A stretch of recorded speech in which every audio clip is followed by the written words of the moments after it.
Ghosts, the main patterns are very similar. There can only be so many types of ghosts, right?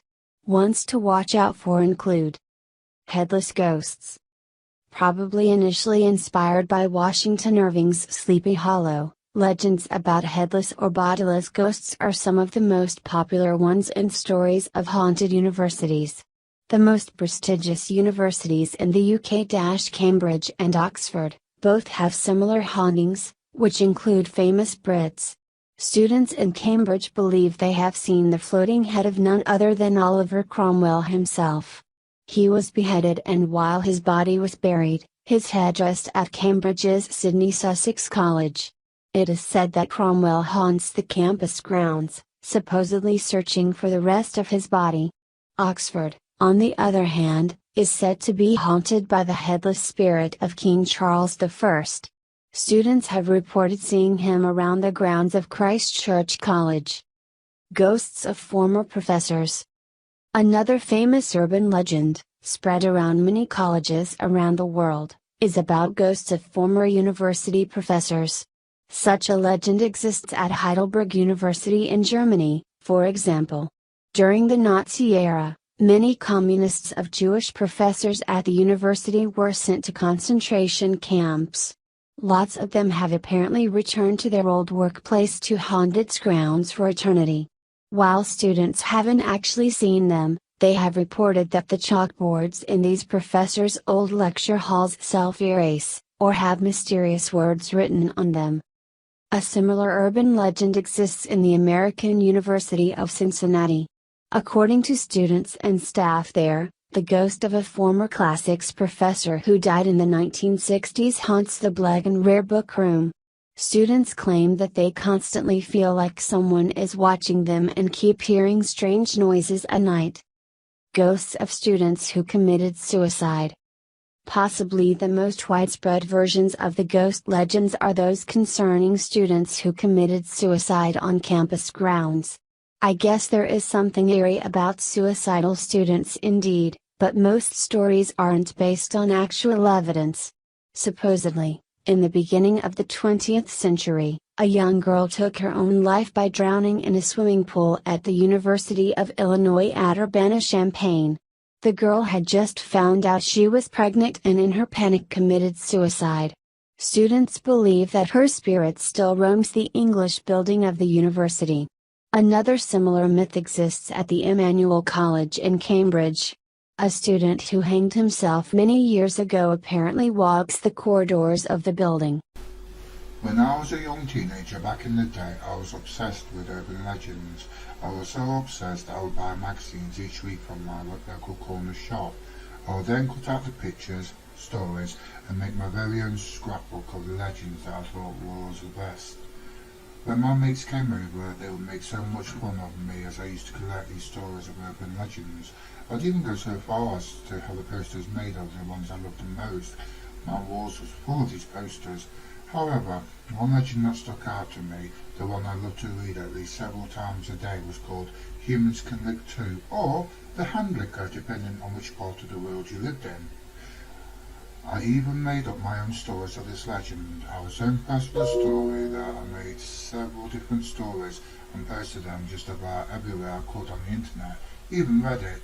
However, this story is a story on how I survived a night of horror with every detail restraining to every detail I have written in my stories. It looked as if someone had become obsessed with my stories and wanted to make it a reality for me. This story goes back to the summer of 2005.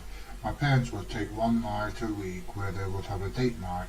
As people with children know, it can be hard to have time to yourself with children.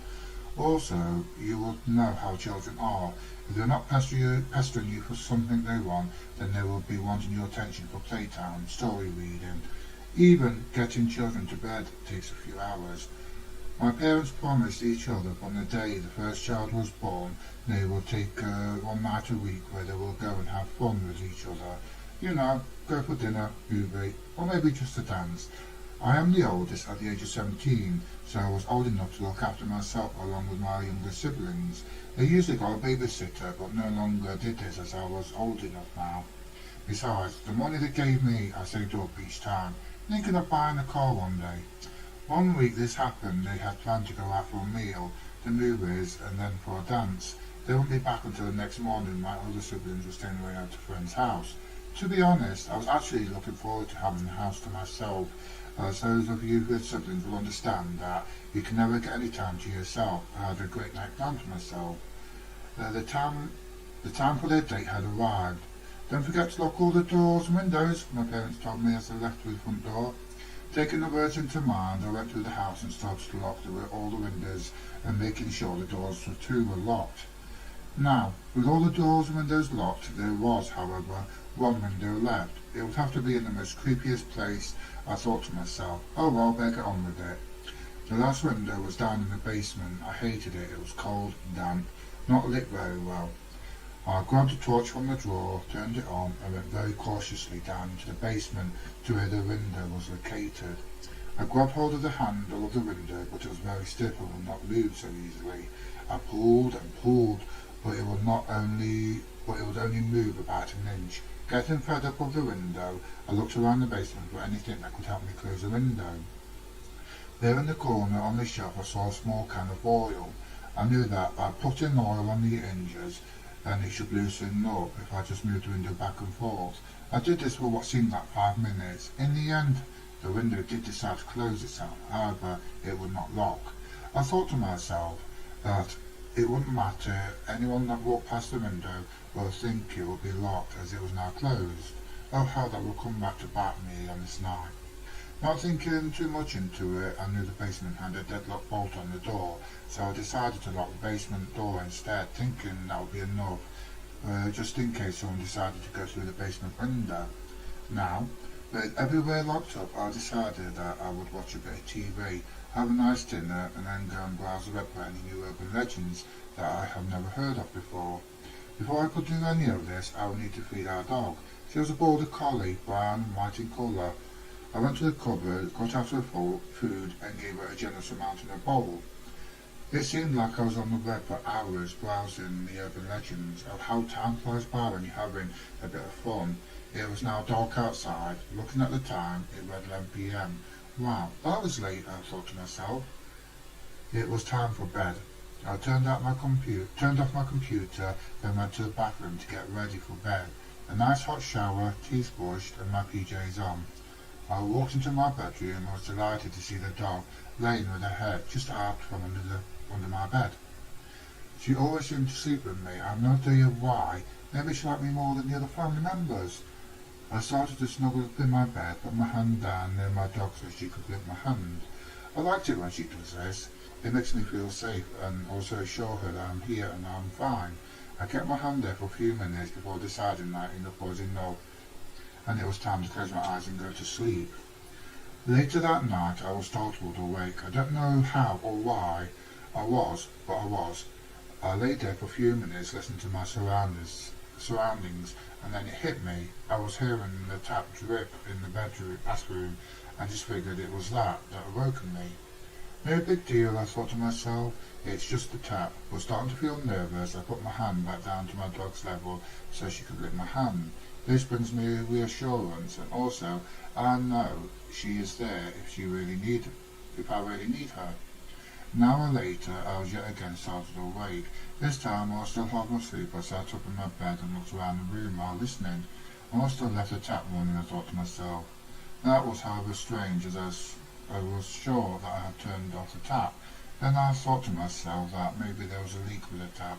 Again, I snuggled up in bed and put my hand back down to my dog's level for her to lick my hand. The next time I woke up naturally with nothing stopping me awake. I looked at the time, it read 6:25. Thinking that it was now light outside and I wouldn't be able to get any more sleep, I managed to pull myself out of bed. Drawing back the curtains and looking out the window, I could see my parents' car pull into the drive. Great, I thought. I can get my dad to look at the tap and fix that drip that I've been hearing all night. Being out of bed and somewhat cold, I needed to go to the loo. I put on my slippers, opened the door, and went to the room that was the bathroom. What I saw that day when I opened the door will forever haunt me to the day I die. I fell to my knees. My parents heard my curdling screams. came running into the house to be by my side. He asked me, "What's wrong?" I shakily raised my arm and pointed into the shower of the bathroom. There, our beautiful collie dog hung from a hook in its tail from the curtain rail. The dog was skinned with its skin in the bath. She seemed to be gutted with all the contents too in the bath. On the mirror, there was a message that shook me to the core, turning me white as a ghost. It read, "Humans can lick too." The thought that someone was in my room under my bed while licking my hand turned